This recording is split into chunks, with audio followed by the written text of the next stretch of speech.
Hi, my name's Jeremy, and this is Uptown Swing, Level 2, Mixing 6 and 8. And I'm Maddie. And this is Maddie. This week, we investigated how to mix 6 and 8 between two specific sets of moves. Yeah, we started with doing down the line with leader going in front. That's right. That one looked like this. 1, 2, the leader goes, the follower goes. Then we compared that to an 8-count circle. That one looks like this. 1, 2, 3, 4, 5, 6, 7, 8.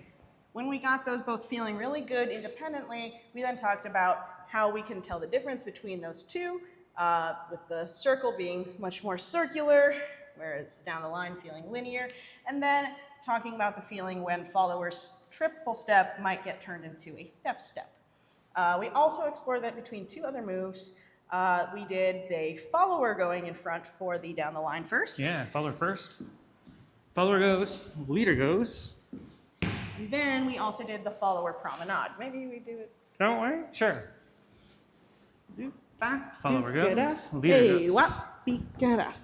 So another 6-count and another 8-count move, talking about how we find the difference between whether it's a triple or step step. We'll talk more about it next week. Just kidding, we won't be there, but somebody will. Have fun. Peace out.